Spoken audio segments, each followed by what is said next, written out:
And if you watch the game, it gives you a lot of the answers. But fitness, a lot of people think and put into this bucket term of just running in a straight line. But once you watch what you do in game, let alone any GPS data, you're going to see in every one of you sprint, you stop, you start, you change directions, let alone you never get a break during the game. So that's even more a reason that your fitness level has to be so high, because of all these other movements. They impact your fitness when you stop and you start and you re-accelerate and change directions when the play goes another direction. So long, slow cardio. Here are the issues that we have with it. First off, it's very slow. We just talked about the speed of movement that was necessary in game, right? So we're already not preparing ourselves for that.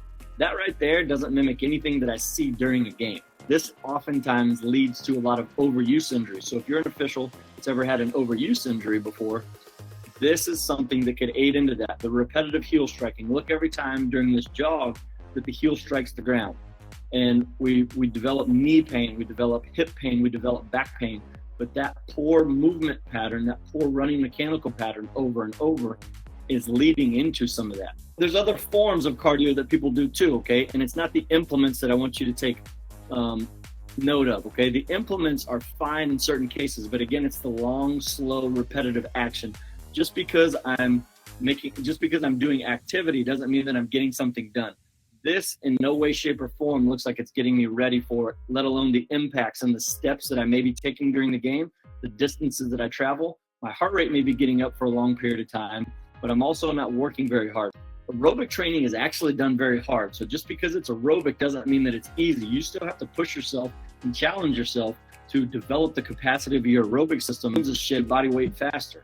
Other benefits, it's very time efficient, improved heart rate recoverability, it mimics the flow of the game. Again, watch the game, it gives you the answers. With interval training, you get the ability to mimic what actually happens during the game. And football is the easy one because they're on a standard play clock. And I know basketball has a shot clock, but there's a lot of different elements to that. And look at a game like football, the fastest teams in college and the NFL now, will snap the football between 18 and 22 seconds. We can physically prepare you for that.